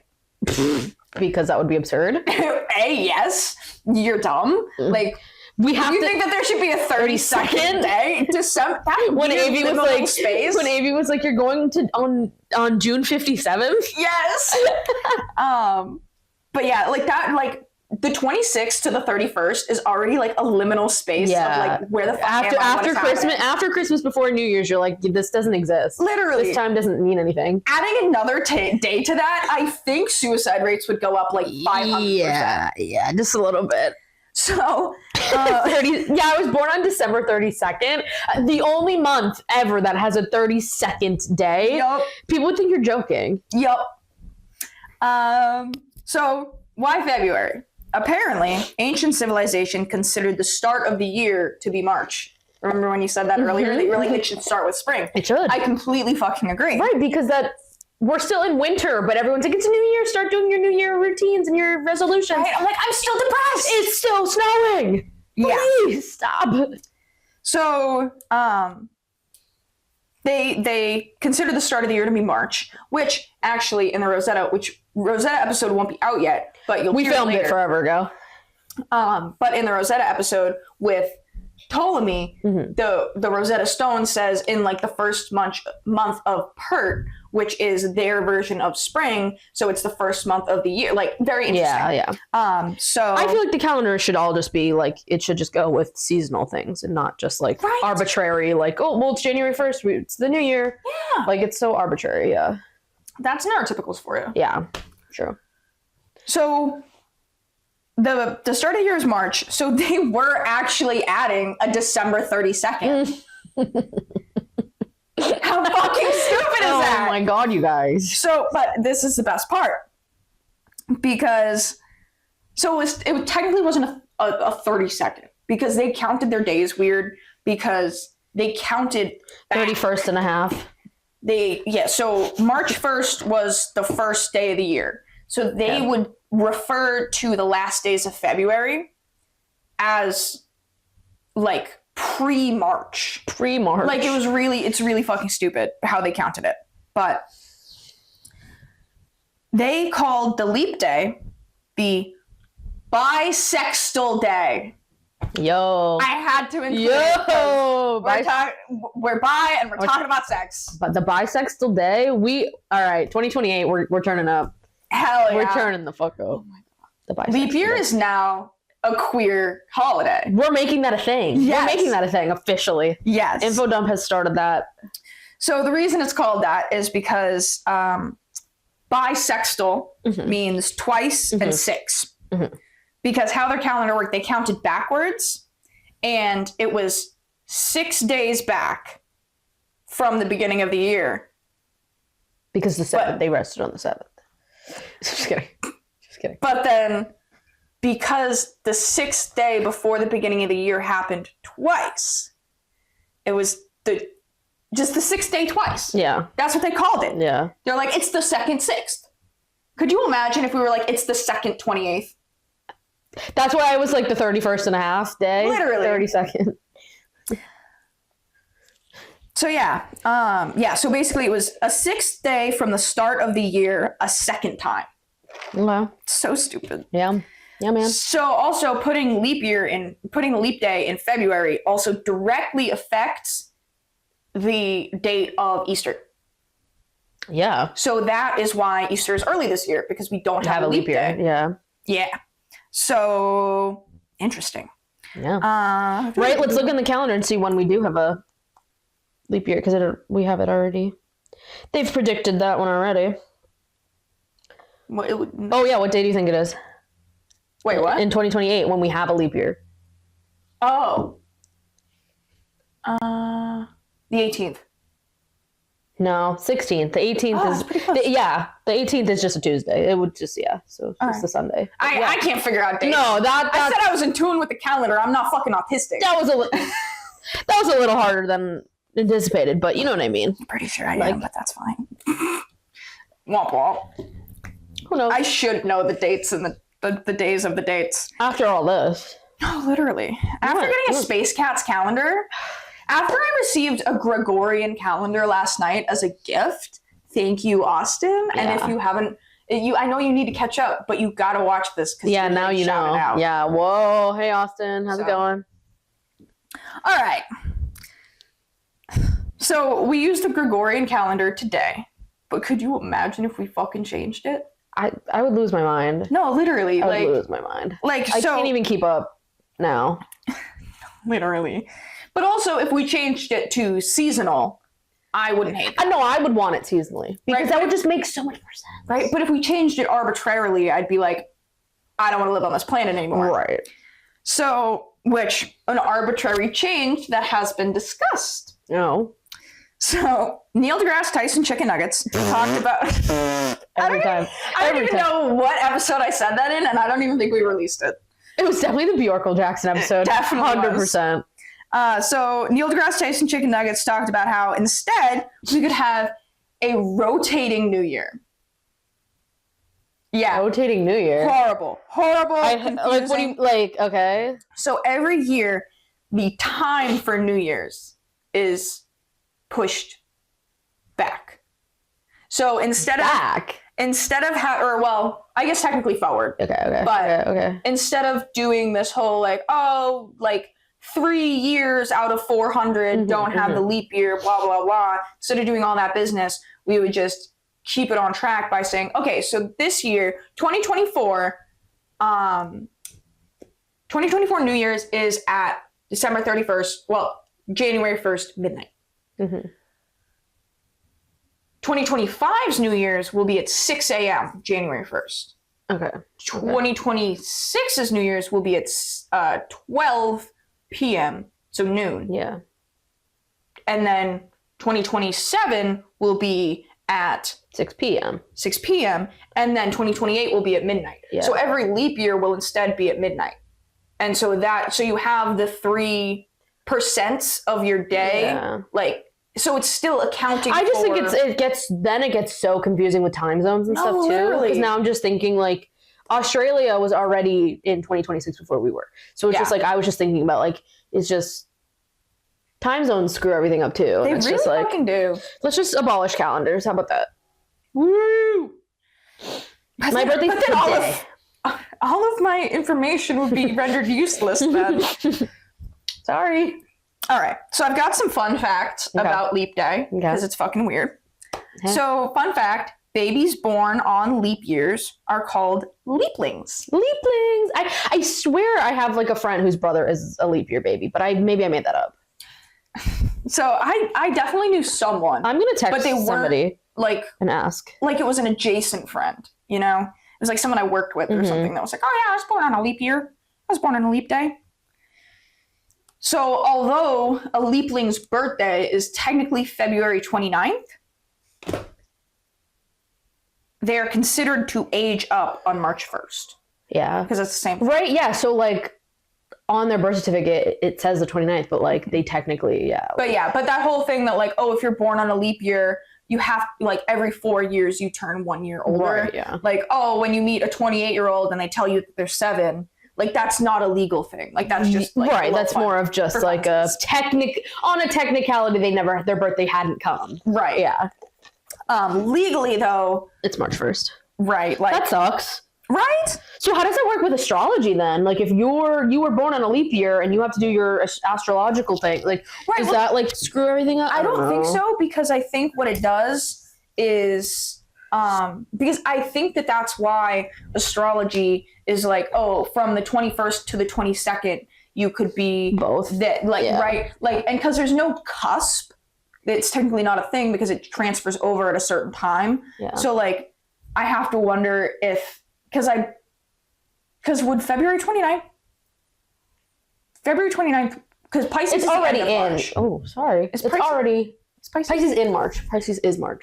Is February 22nd to March 22nd. Right. Whatever. Okay. So if you were born on February 29th, you would still technically be a Pisces. Yeah, I just didn't know if it like screwed it up because like time being like, yeah, I was born on this day with this time with the like, because it's like the moon. Like I'm not talking about like your sun sign. I'm talking about like your moon and your rising. Right. Well, I wonder if that changes anything. I don't really know. They're just based on where the sun and the moon and certain constellations are in the sky. Yeah. So it's wherever they were when you were born. Yeah. So I think it would just be, you just have to find your chart because like, you know. I was just curious if it messed with it even more, but right. I mean, maybe not. I don't know. Any astrologers out there, you want to give us your 2 cents? So they age up. Leaplings age up on March 1st. Apparently, February 29th is also called Bachelor's Day. Okay. Sure. For this was a day that women were allowed to propose to men. That's so fucking stupid. Yep. Apparently, it somehow relates to St. Patrick. Okay. You know the guy from the March holiday? You know the guy from literally a month later? You know the guy from Bikini Bottom? Yeah. Yeah. So somehow, I forget how it does, but he was involved in the story of Bachelor's Day. He was a bachelor who got proposed to on Bachelor's Day. Like, that's... Okay, sure, man. Fucking wild. We're just going to do an episode about all the calendars and the holidays now. I thought you were going to say all the saints, and I was like, I think I've already done that. Yeah. So some cultures consider leap years to be unlucky and avoid planning big life events during those years. I would say they're probably... I mean... not necessarily unlucky, but I would go with it, sure. Right? I mean, if everyone's telling me that, I'd be like, fuck yeah. But yeah, it's like a thing that I'm not superstitious, but I'm a little stitious.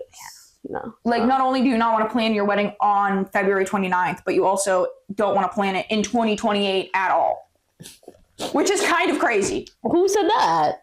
That's a Eastern superstition. That's the superstition. That is the whole year. The whole year is unlucky. Oh. Well, 2024 wasn't that lucky for me, so maybe it is correlated. Right? I mean, we'll find out. 2016, Harambe died, so. But it's not a leap year. Was 2016 was. No. Why am I thinking? I thought you said 2026 for some reason.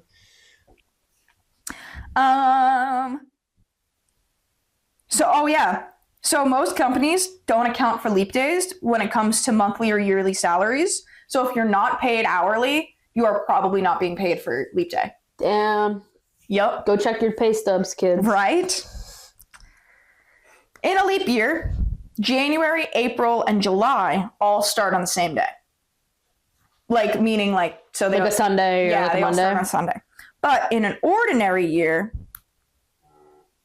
You are popular over there, girl. I guess fucking so. In an ordinary year, it's February, March, and November. Wait, no, I just want to like check this. 2024, you said January. January, April, and July. January was Monday. April was a Monday. And July was a Monday. Yes, you are correct. I was just curious. The craziest part, I was at the end of my research and I was saying, oh wow, we got dark in here. Yeah, it's a little bit. It's fine. I'll fix it in post. Sun went down. Yep. Don't let your sun go down on me. That's let him. So there's an Elton John song, Don't Let the Sun Go Down on Me. Is Elton John gay? Just kidding, guys. I know he's gay. He has that whole song about Hold Me Closer, Tony Danza. I didn't know that before. I didn't know about that before we watched Rocket Man, okay? I was just confirming, you guys. He's just in love with Tony Danza. Let him live. Hey, you know what, man? Anyway, we're getting off topic. I was like, all right, I'm ending my research. Just a couple quick little fun facts, like about leaplings and like all that kind of stuff. And then it's like 10 crazy facts that you never knew about in leap year. And I was like, I don't believe any of these. Okay, what were they? There was one that I was like, oh shit, this might pertain to us. Uh-oh. The Salem witch trials Shut up. kicked off on February 29th, 1692. Of course it did. Yeah. I knew it was 1692. I didn't know what day it was, though. Yep, It was a leap year. Can you fucking believe that? Now we need to go back and do some research on our lives and everything and see what happened to leap years and if the leap year really is unlucky. Yeah, okay, that'll be our Patreon episode. Yeah. I love that. Yeah. That can be a little segment, yeah. Yeah, no, big move. So that's literally the last thing I wrote was just that the witch trials. Of course. Like, because I looked at it and I was like, no, you're lying. You're fucking lying right now. Like, yeah. So yeah, that was, that's leap years. That's why we don't, because I remember like sometime last year we were talking about it and you were like, did you know that there aren't leap days in like years ending in hundreds or something? Like you showed me a TikTok video and I was like, I don't get it. I don't know why. Yeah. And now I'm like, oh. Yeah. Every 400. Every fourth word. Every fourth. And it always goes back to iCarly, you guys. I say that in my head so many times, yeah. Every time someone says word, I'm like, every fourth word. Yep. Crazy. Right? Happy birthday, Guppy. Happy birthday, Guppy! I fucking love those edits of Gibby, and it's just like a Creed song or something. And he's like falling from the ceiling. Yes. He actually hurt himself really bad. He actually whatever, like his sternum or some shit. Like he actually broke his sternum or whatever. No monk. Like he did the stunt. Yeah. Bruh. Yeah. Like his scream in pain was real. So just thought you should. We love that. Yeah. We love that. Kudos for doing your own stunts. Kudos. Right? We'll do our own stunts. Sure, man. Yep. We're doing our own stunts when we produce music videos. Oh, soon. We have a good one. Oh, yeah. It's on the calendar. Yeah. Gregorian calendar. The Gregorian calendar. The InfoDump calendar. Let's start our new calendar right now. Let's go. Yep, the InfoDump calendar. It's a lunar calendar with very specific days interjected. Yes. To even things out. Yeah. That's 13 months. Please. 13 different astrological signs. Right. Well, now let's do some quick maths. Quick maths. 2 + 2 is 4. 1. What's 9 + 10? 21. That was the original 6-7, you guys. Do you remember quick maths? Yeah. Okay, good. Because I said it and you didn't respond, and I was like, did I make that up? No, yes, but yeah. What the fuck is this? What the fuck? What the fuck? Is that not your calculator? What happened to your calculator? Why is this? Why is there ads on your calculator? This is.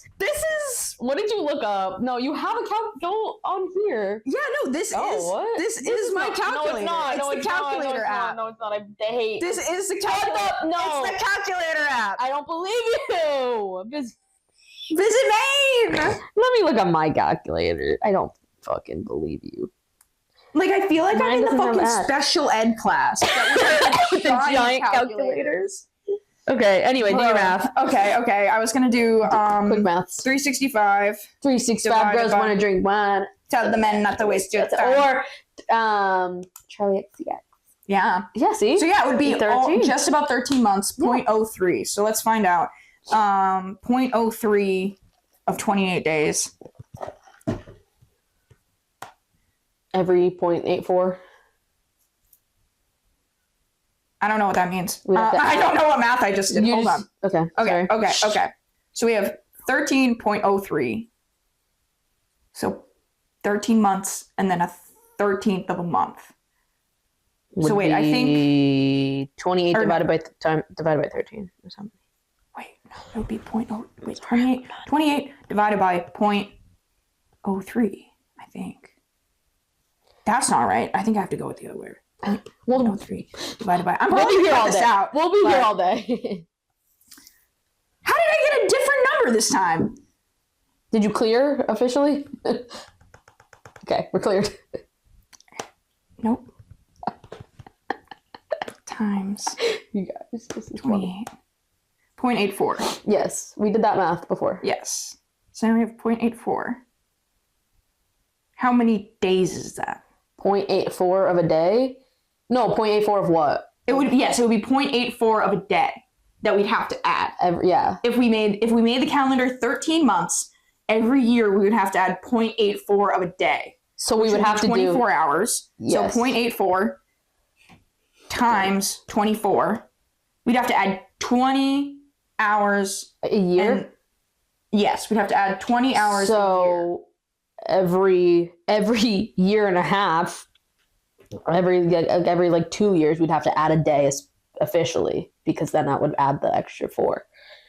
But then, Right, but I think we could take the rotating New Year's Eve schedule. this is so We could work on that. Rotating New Year's Eve schedule is crazy. Yeah. So let's say But time zones, it doesn't compute in my brain with time zones. I don't time understand. zones are so fucking stupid. It screws me up. Like I get it because it's midnight in another country right now. Like I get that. Like I understand that it's dark out there. But like, I don't know. Right? There's too many numbers involved. God fucking damn it. Now I'm starting to get why they did a 19-year calendar with 235 months. This is like, I just let you go off. I was been texting this whole time. I just let you like continue that because that just kept No, going. because I was thinking, okay, if we could add a week is 168 hours. So if I can get 20.16 to 168, but the closest you can get is 161 and some change. Guys, the sun just needs to stop moving at the pace it does. That's the solution. Because why don't we just follow the moon? Like, Well, because the reason that we can't do the lunar calendar is because then the seasons get shifted in the year because the seasons are based on the sun. Yeah. Yeah. It'll never be perfect, unfortunately, and that's the hard truth. You have to face that it'll never be perfect. Yeah. So, fortunately, yeah. Well, Pope Gregory lives on through the calendar, Yeah. so There's always a pope involved. there's always a fucking pope. There's They always hate a it when fucking you- poop. They hate it when you call their car the Pope Mobile. Have you seen the Pope Mobile? Yes. Yeah, good. Picture of Pope Mobile. Picture of Boatmobile. Hi, girl. But yeah, so that would be Valen Leap Brewery. My groundhog got roofied at Gobblers Knob. Yeah. I think that has to be the title. That Yeah. might have to be. Gobblers Knob is crazy. That's 100%. I'm making that a bumper sticker right now. Yes. Yeah. All right. Well, Yeah, that was our episode, guys. yeah, this has been InfoDump, and we've talked about Groundhog Day and Valentine's Day and Leap years? leap years. So today's episode, we went through the history of Groundhog Day, who the fucking nutcases are that do that shit, and then we also took a look at February, Valentine's Day, how most people think there's like some really dark shit going on with Valentine's Day, and it's just pagans. and then talked about Christianity and how the popes made decisions, and they changed February forever. They did. That was great. Check us out for our last episodes if you haven't seen those. We did Neo Robots, we did Die Hard, if that's a Christmas movie, and our first episode was Philippe Petit. Yeah. And ship christening will be out by this point. Yes. This is true. Yeah, we have ship christening. So go check out our last couple episodes if you haven't already. Check out our Patreon if you haven't taken a look at that. We did a second part to our Die Hard Christmas movie. It's the commentary of us watching it live. And we'll have more to come after this episode. We will have Women's History Month. So yes, get excited for that. Speaking of which, peep the fit. I got to do this because this was my whole plan. My earrings are from our special guest that will be on next episode. Our first guest. Our first guest ever. Our officially. first guest would be the We're next having a lot of episode. firsts. This was our first joint episode. Yeah. And we'll have our first guest, our special guest. Yeah. So get excited for what we have in store for the rest of 2026. Yeah, because it's all planned out. Unlike last year, we got this in the fucking bag. Yeah, dude. you guys get ready. InfoDump will be blessing your screens every single month. We're popping off. Wednesdays. And also, to put it out there, if there are any topics you'd like to see us cover. Yes, definitely. We're always looking for new stuff. Yeah, shoot us an email, and if it catches our attention, if the topic is fucking wild enough, we will do it as soon as possible. 100%. No, literally. But yeah, we have ideas sprinkled in there, but we're always looking for new stuff as well. So. Hell yeah. So all right. Catch you later. Smell you later. Yeah. Yeah. All right. We're off to go drink some Groundhog elixir. You're right. So bye.